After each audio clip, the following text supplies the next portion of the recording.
Hello to all my dear CMA intermediate students and yes, क्या आप लोग आपके ग्रुप 2 का पढ़ाई कर रहे हो? एंड यस, क्या आप लोग परेशान हो आपके पेपर नंबर 11 में, दैट इज FMBDA?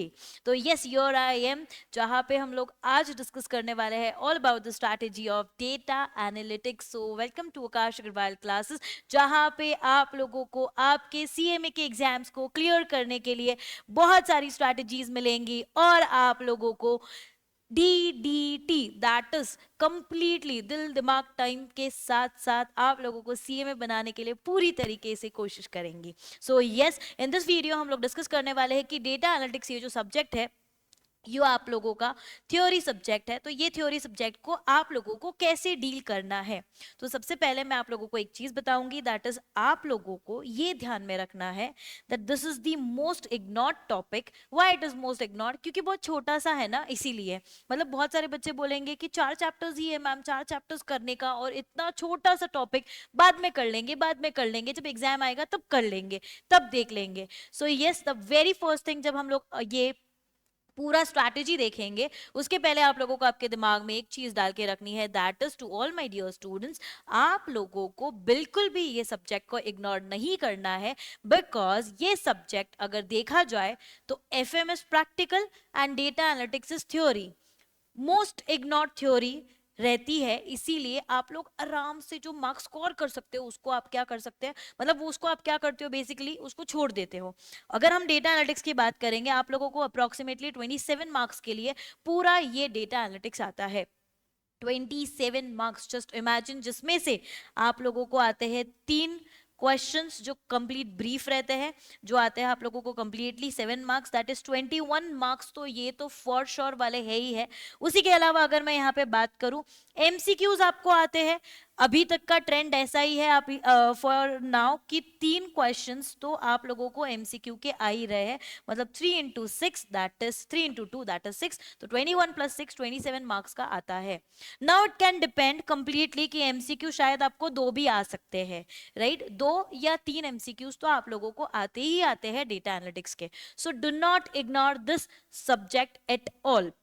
अगर मैं बात करूंगी, बहुत सारे बच्चे क्या करते हैं, सिर्फ रीड करने का काम करते हैं। They don't revise, they don't write, they don't try to understand कि कौन से पैटर्न में लिखना है। So yes, in this video हम लोग डिस्कस करने वाले हैं ऑल अबाउट कि कैसे आप लोगों को ये 27 मार्क्स को स्कोर करना है। और उसके लिए आप लोगों को एंड तक ये वीडियो देखना पड़ेगा, क्योंकि इसी वीडियो में मैं आप लोगों को बताने वाली हूँ कि ऐसे कौन से इंपॉर्टेंट चैप्टर्स है जो आप लोगों को करने हैं आपके एग्जाम्स के लिए, so that you can score this marks. उसी के साथ साथ फटाफट से लाइक भी करेंगे वीडियो को, और वीडियो होने के बाद कमेंट भी करेंगे कि कैसी लगी ये स्ट्रैटेजी। एंड अगर आप लोगों ने अभी तक सब्सक्राइब नहीं करा है तो फटाफट से ये चैनल को सब्सक्राइब करेंगे। So moving forward, simple steps to follow. आप लोगों को स्कोर करने के लिए क्या स्टेप फॉलो करने? The very first is concept clarity. बस लर्न करना या रीड करना या रट्टा मारना is not a right thing. आप लोगों को कंसेप्चुअली सारी चीजों को क्या करना पड़ेगा, समझना पड़ेगा। जब तक आप सारी चीजों को जब तक आप सारी चीजों को समझेंगे नहीं, तब तक के लिए आप लोग बिल्कुल भी समझ नहीं पाएंगे कि कैसे आपको आगे बढ़ना है। तो the very first step is concept clarity रहना। अब कंसेप्ट क्लियरिटी के लिए आप लोगों को क्या करना पड़ेगा? कीवर्ड्स को याद रखना पड़ेगा। बहुत सारे बच्चे ना एक क्वेश्चन पूछते हैं, मैम खुद के वर्ड्स में लिखा तो चलेगा क्या? बेटे, मैं आगे आप लोगों को दिखाऊंगी एग्जामिनर आपसे क्या एक्सपेक्ट कर रहा है करके। जो एग्जामिनर एक्सपेक्ट कर रहा है वो उनको दो, तो वो भी आप लोगों को जो एक्सपेक्टेड है वो देंगे, that is the marks, right? बहुत बच्चों को ऐसे रहता है कि मैम हम लोग तो बहुत कुछ लिख के आए एग्जाम में, बहुत बड़ा बड़ा लिख के आए हैं, फिर भी हम लोगों को मार्क्स नहीं मिल रहे हैं। ऐसा नहीं होता है। अगर आप लोग 10 लाइन्स भी लिख के आए हो तो भी चलेगा, लेकिन वो स्पेसिफिक होना बहुत ज्यादा जरूरी है, ठीक है? तो सबसे पहले क्लियरिटी होना चाहिए, कंसेप्ट क्लियर होने चाहिए आप लोगों को। कंसेप्ट क्लियरिटी के टाइम पे मेक श्योर करो कि जो इंपॉर्टेंट वर्ड्स है उसको याद रखो, बिकॉज डेटा एनालिटिक्स इज थोड़ा बहुत टेक्निकल। तो ये कंसेप्ट क्लियरिटी को आप लोग क्या कर सकते हो एकदम बेस्ट वे में, जो आपके रियल लाइफ एग्जांपल्स है ना, उसके थ्रू आप क्या कर सकते हो, कंप्लीटली कंसेप्ट्स को समझ सकते हो। डेटा है, ये डेटा की बात करता है बेटा, तो फिर आप लोगों को कंप्लीटली क्या करना है, अच्छी तरीके से कंसेप्ट्स को समझना है। Understand the definitions, the tools, the process and the steps. जो बच्चे मेरे से पढ़े हुए हैं उन लोगों को पता है हर एक चैप्टर में स्टेप्स तो आया ही आया है, तो भाई उसमें भी कंफ्यूजन होता है। जो बच्चे मेरे से पढ़े हैं उनको पता है कि क्वेश्चन देखते साथ हम लोग गैस ही नहीं कर पाते कि इसका आंसर क्या लिखना है करके, क्योंकि बहुत सारी चीजें सेम सेम लगती है। तो उसी के लिए अगर आप लोगों को ऐसा ही कंफ्यूजन रहेगा तो आप लोगों को कुछ नहीं करना है, आप लोगों को बस आना है। और वो भी कब से आना है, 15 अप्रैल से आप लोगों के लिए हम लोगों ने that is Aakash Agarwal classes लेके आया हुआ है success batch season 9 Dhurandhar series, where group 1 का तो स्केड्यूल आप देख सकते हो 15 अप्रैल से स्टार्ट हो रहा है, ये है स्क्रीन के सामने। और उसी के साथ साथ ग्रुप 2 का भी स्केड्यूल आप देख सकते हो, जहां पे मैं आप लोगों के लिए आने वाली हूँ डेटा एनालिटिक्स लेके 6 बजे विद द राइटिंग प्रैक्टिस, कि मैम अपने को कैसे लिखना है पूरे आंसर्स को, कैसे क्वेश्चन को समझना है, और कैसे क्वेश्चन देखते साथ अपने को पता होना चाहिए कि इसका आंसर क्या है। तो ये है हमारा धुरंधर सीरीज का time table for group 1 and group 2। फटाफट से इसका स्क्रीनशॉट लेंगे। आप लोगों को और एक चीज करनी है, दैट इज ऐसे ही अपडेटेड रहने के लिए, क्योंकि ये तो स्ट्रैटेजी आप लोगों को मिल गई, लेकिन बाकी सारे स्ट्रैटेजीज मतलब बाकी सारे सब्जेक्ट्स की स्ट्रैटेजीज के लिए फटाफट से स्क्रीन पे आपको व्हाट्सएप का क्यूआर कोड दिखेगा, इसको स्कैन करो, जल्दी जल्दी ऐड हो जाओ for more strategies and to clear our intermediate and to go further for final and then CME, right. So yes, I hope आप लोगों को ये क्लियर हुआ है। तो आप लोगों को आना है 6 बजे, 15 तारीख से स्टार्ट करने वाले हैं हम लोग डेटा एनालिटिक्स के लिए। सो सबसे पहले first to follow is your concept clarity. Second step is make smart notes. Ma'am theory है, लर्न बिल्कुल नहीं होता है, बहुत क्वेश्चंस है, बहुत क्वेश्चंस रहते हैं, तो हमको लर्न नहीं होता है। ठीक है भाई, लर्न नहीं हो रहा है ना, उसका क्या करो, आप एकदम शॉर्ट समरी बनाओ, चार्ट रिवीजन में करो, चार्ट वाइज बनाओ, सो दैट यही चार्ट्स, यही पॉइंटर्स आप लोगों को आपके एग्जाम के लिए क्या करेगा, बहुत ज्यादा मदद करेगा। So this is the second thing. Third is active revision. आज कर लिया, उसके बाद वापस से अगले हफ्ते में डीए का बुक खोल लिया, ऐसे चलने वाला है क्या, बिल्कुल भी नहीं। You have to revise consistently. और बस लर्न नहीं करना है या रिवाइज नहीं करना है, आप लोगों को लिख के भी देखना है, because you have 3 hours. In that 3 hours आपको एफएम के क्वेश्चंस भी सॉल्व करने हैं, प्लस थ्योरी भी आप लोगों को लिखनी है। तो जितना आप प्रैक्टिस करके रखेंगे पहले से ही, उतना आप लोगों को एग्जाम में क्या हो जाएगा, बहुत ज्यादा हेल्पफुल रहेगा। So you have to write and you should know the format and what format you have to write. आगे हम लोग ये भी देखने वाले हैं कि कैसे आप लोगों को आंसर्स लिखने हैं। सो नीड नॉट वरी, इसलिए बोला एंड तक जरूर ये वीडियो देखना। And next, revise consistently. जैसे कि आप लोगों को कितना टाइम पढ़ना जरूरी है, क्या लगता है आप लोगों को, आप लोगों को बस दिन में 1 घंटा देना है डेटा एनालिटिक्स के लिए, जहां पे आधा घंटा आप पूरा का पूरा लर्निंग करेंगे, जिसमें से 2 से 3 क्वेश्चंस तो लर्न आराम से होते हैं, और उसी का जो आधा घंटा बचा हुआ है उसमें जो तुम लोगों ने वो 3 क्वेश्चंस को लर्न किया हुआ है उसको लिखने का काम करेंगे। इधर वेज, एक क्वेश्चन लर्न किया, एक क्वेश्चन लिखो, दूसरा क्वेश्चन लर्न किया, दूसरा क्वेश्चन लिखो, तीसरा क्वेश्चन लर्न किया, तीसरा क्वेश्चन लिखो। ऐसे ही आप लोगों को क्या करना है, आगे आगे आगे करते जाना है, राइट। नेक्स्ट, गोइंग फॉरवर्ड, ये है 3 चीजें जो आपको फॉलो करनी है। उसी के साथ साथ अगर मैं आप लोगों को और एक चीज बताऊं तो बच्चा, ये है एग्जामिनर का comment, that is what you are suppose to do is, आप लोगों को students do not avoid study of theoretical part. Examiner खुद ये बात बोल रहा है, आप इंस्टीट्यूट के वेबसाइट पे जा सकते हो और देख सकते हो। पेपर नंबर 11 के लिए एग्जामिनर ने ये बताया हुआ है, looking after the past experiences, ठीक है, जहां पे they should practice practical problem more and more. उसके बाद, do not study chosen topic, rather make it habit to study the whole subject। Ma'am ये पढ़ लिया, वो पढ़ लिया, चल जाएगा क्या, ये स्किप किया तो चल जाएगा क्या, ये आपके क्वेश्चंस रहते हैं ना, एग्जामिनर बोल रहा है no, you should not do that. Examines had general understanding of the subject but conceptual clarity and analytical skills were lacking. Practical problems to be practiced more and more to get better conceptual understanding. It is advised more intense study of the textbook and institute study material, जो आप लोगों को पढ़ना जरूरी है। बहुत सारे बच्चे स्टडी मटेरियल जो इंस्टीट्यूट का दिया हुआ है वो क्या करते हैं, पढ़ते ही नहीं है। मेरे सारे प्यारे बच्चे, दैट इज एसी के जो बच्चे हैं, उन लोगों को टेंशन लेने की जरूरत ही नहीं है, क्योंकि मेन बुक के अंदर ऑलरेडी हम लोगों ने मॉड्यूल का चीज कवर करके रखा हुआ है. Next, they should follow institute study material as well as past question paper. Writing to the point is legible manner is required for theoretical answer. Ma'am 7 marks के लिए क्वेश्चंस है, 7 मार्क्स के लिए आते हैं ना आंसर लिखने के लिए. तो मैम अगर 10 से 12 पॉइंट्स रहेंगे तो चल जाएगा क्या? ऑब्वियसली चलेगा, कोई प्रॉब्लम ही नहीं है, because they themselves are saying that you have to be specific with the points. So be specific, भले वो 10 लाइन का हो, 12 लाइन का हो या 15 लाइन का हो या 15 पॉइंट्स का हो. You don't have to worry about it. You have to just make sure that you need to write completely. Going forward ये 3 स्टेप्स को फॉलो करो पढ़ने के लिए. नेक्स्ट, अगर गोल्डन रूल की बात करूंगी, बस आपको कुछ नहीं करना है, रीड करना है, रिकॉल करना है, रिवाइज करना है, रिपीट करना है. Read, recall, revise, repeat. मेरे सारे बच्चे जब भी थ्योरी को याद करने का काम करेंगे 4R याद रखना है. 4R ये हमारा कोड वर्ड रहना चाहिए. 4R याद रखना है. Read, recall, revise, repeat. Next, study as I told you, 1 घंटा पढ़ो आराम से, बस है 1 घंटा पढ़ो. मैम 3 क्वेश्चंस नहीं हो रहे ना, 2 क्वेश्चंस कर लो, कोई दिक्कत की बात नहीं है, लेकिन करो, उतना ध्यान रखो आप, राइट.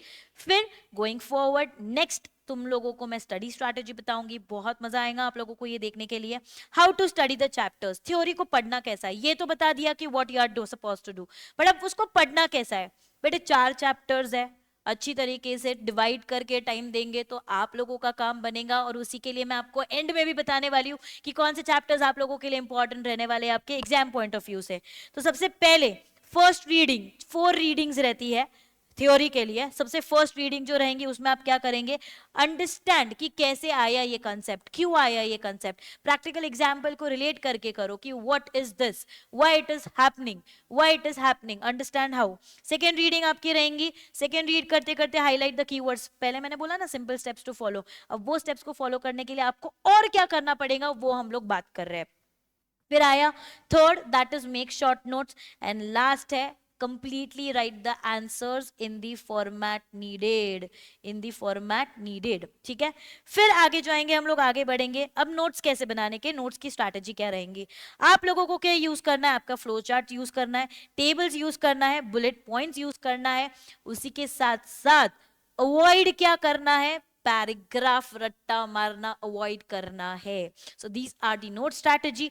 गोइंग फॉरवर्ड आप लोगों को आपके PYQ, आपके MQPs या आपके PTPs जो आए हुए हैं उसके लिए अपडेटेड रहना है. और उसके लिए आप लोगों को कुछ नहीं करना है, आप लोगों को बस आकाश अग्रवाल क्लासेस का एज सेड व्हाट्सएप ग्रुप को ज्वाइन होना है, सो दैट आपको सारे PTPs के सोल्यूशंस मिलते रहेंगे. प्लस आप इंस्टाग्राम पे भी जा सकते हो, वहां पे भी आप लोगों को ऐसे ही PTPs मिलेंगे.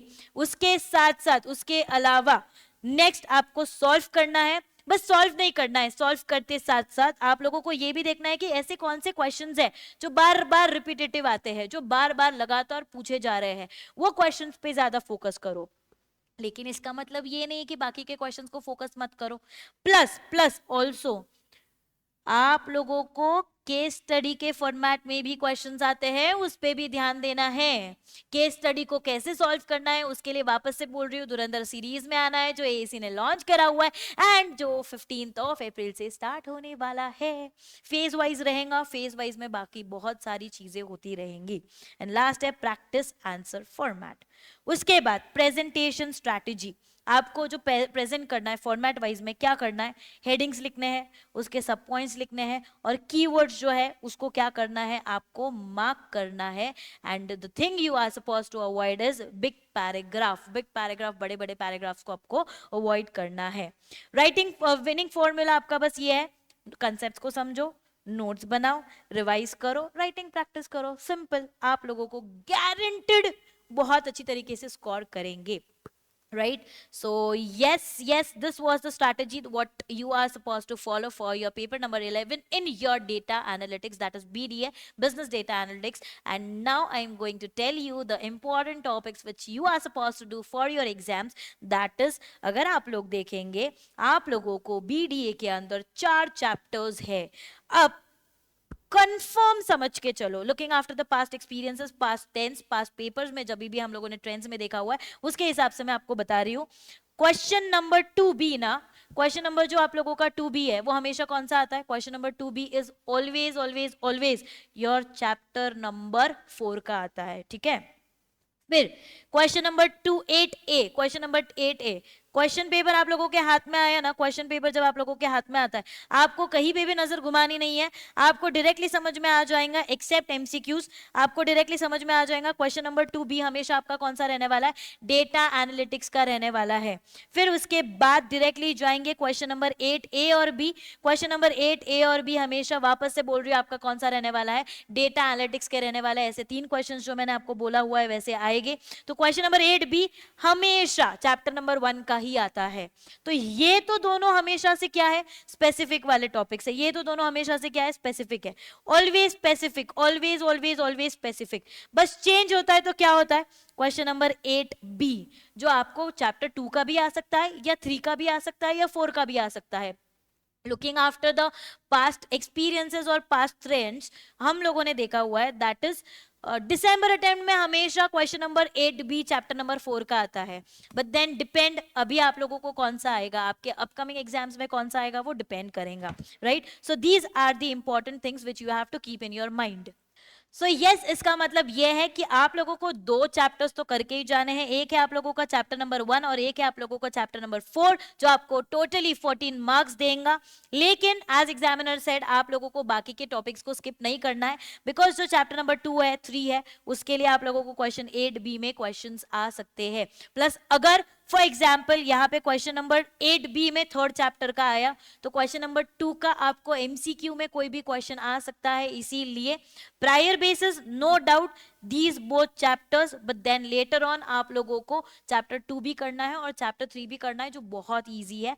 And yes, this is the strategy to be followed completely. अगर आप इसको फॉलो करेंगे तो डेफिनेटली आप आपके जो 27 अप्रोक्सीमेट मार्क्स है उसको आप आपके पॉकेट्स में डाल पाओगे, और आपको डेफिनेटली हेल्प करेंगे एफएमडीए के अंदर अच्छी तरीके से एग्जामिनेशन को स्कोर करने के लिए। So yes, again said, do not forget to like the video. अगर अच्छा लगा रहेगा तो डू कमेंट, और कौन से टॉपिक्स के लिए आप देख रहे हो वो भी कमेंट सेक्शन में जरूर डालेंगे।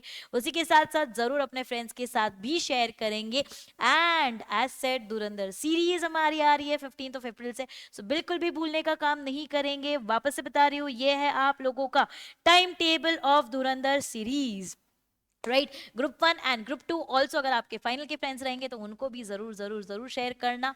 एंड में व्हाट्सएप ग्रुप वापस से बोल रही हूँ, आपको डिस्क्रिप्शन में भी ये सारे लिंक्स मिल जाएंगे, तो बिल्कुल भी भूलेंगे नहीं। And see you all, bye bye, take care.